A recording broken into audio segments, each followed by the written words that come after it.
Kota wine contractor association ने आबकारी guarantee नीति का विरोध करते हुए आंदोलन शुरू कर दिया। कोटा वाइन कॉन्ट्रैक्टर एसोसिएशन कई महीनों से राज्य सरकार के सभी स्तर के अधिकारियों, आबकारी विभाग के प्रमुख शासन सचिव जोगाराम, प्रदेश के मुख्य सचिव निरंजन आर्य को ज्ञापन देकर गारंटी नियम का विरोध किया और बदलाव की मांग की, लेकिन सरकार की तरफ से लगातार आश्वासन ही मिला। ऐसे में शराब व्यापारियों ने संयुक्त रूप से निर्णय लिया और विरोध शुरू किया। आरएमएससी गोदाम पर धरना देकर विरोध किया। शहर का कोई भी शराब व्यापारी अंग्रेजी और देशी किसी भी तरह की शराब की बिलिंग नहीं की। शराब व्यापारियों ने कहा कि गारंटी नीति के चलते शराब व्यापारियों की ये हालत हो गई है कि उनकी आर्थिक स्थिति डामाडोल हो गई है और बिलिंग करने की स्थिति में नहीं है। व्यापारियों ने कहा कि आबकारी विभाग किसी भी तरह की कार्रवाई करे, व्यापारी हर तरह से तैयार हैं, लेकिन गारंटी नीति में बदलाव करके मानेंगे। गांधीवादी सिद्धांत से हमने हमारे आबकारी आयुक्त जोगाराम जी, शासन सचिव निरंजन आर्य जी, फाइनेंस सेक्रेटरी अपने टी रविकांत जी को हमने ज्ञापन दिए कई बार। उसमें हमने हमारी ये मांगे रखी है कि आबकारी विभाग ने जीएसएम जो हम दारू देशी शराब की दारू उठाते हैं उस पे इन लोगों ने बीएलएफ लगा रखा है। बीएलएफ लगा रखा है दुगना, जितना एक्साइज ड्यूटी है उतना इन्होंने बीएलएफ लगा रखा है। आज से पहले आजादी के बाद में जब आज तक 2021 से पहले आबकारी विभाग बनी है, ऐसे नियम कभी भी नहीं आए। 2021-22 की पॉलिसी में सरकार के कुछ चुनिंदे ये अधिकारियों ने ऐसी पॉलिसी बनाई है जिसमें बीएलएफ बहुत ज्यादा लगा दिया, ठेकेदार उसको भर नहीं पा रहा है।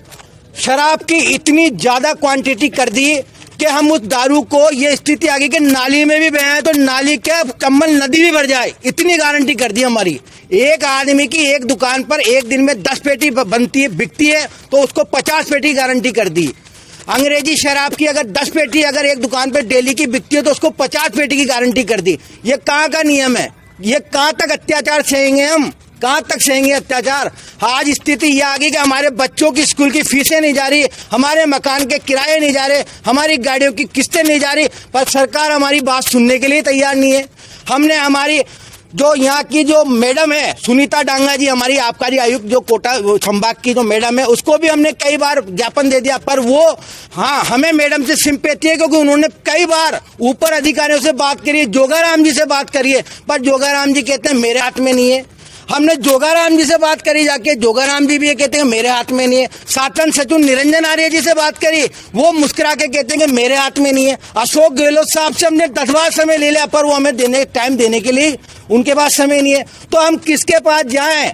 अब हम किसके पास जाएं? अब हम क्रांतिकारी आंदोलन कर रहे हैं। ये आंदोलन चलेगा और जब तक चलेगा जब तक सरकार हमारे आगे नहीं झुकेगी। हमारे बेसिकली हमारा जो वो मुद्दा है, हमारी आबकारी विभाग जो है, एक तो हमारी गारंटी को कम करे, बीएलएफ को कम करे, और हमने जो अप्रैल मई और जून में जो गारंटी जो बेसी उठाई थी, पिछले 30 सालों से विभाग में अप्रैल मई और जून की अंग्रेजी और देशी की जो गारंटी जो ठेकेदार एक्सेस करता है उसको जून, जुलाई और अगस्त 3 महीने में, जुलाई, अगस्त, सितंबर में 3 महीने में उस बेसिक गारंटी को समायोजित कर देते हैं। पर इस बार इन्होंने जो अधिक मात्रा में जो शराब ठेकेदारों ने उठाई थी, ताकि बरसात का समय रहता है, इस समय पर शराब की बिक्री कम होती है, इसलिए अप्रैल और मई में शादी ब्याह नहीं थे। इस बार कोरोना का टाइम था, उसमें भी इन्होंने छूट नहीं किया। यार जो नहीं सुनेगा हम यहाँ पे धरना देंगे, क्रांतिकारी धरना देंगे। हम जीएसएम पर, आरएसबीसीएल पे, कोटा सिटी और कोटा देहात एक भी बिल नहीं कटाएगा, और इस महीने नहीं अगले महीने भी हमारा धरना यही रहेगा जब तक सरकार हमारी मांगों को नहीं सुनेगी। आपका नाम? मेरा नाम अजय सिंह राठौड़ है, मैं कोटा वाइन एसोसिएशन का वरिष्ठ उपाध्यक्ष। नहीं चलेगी, नहीं चलेगी, नहीं चलेगी, नहीं चलेगी, नहीं चलेगी।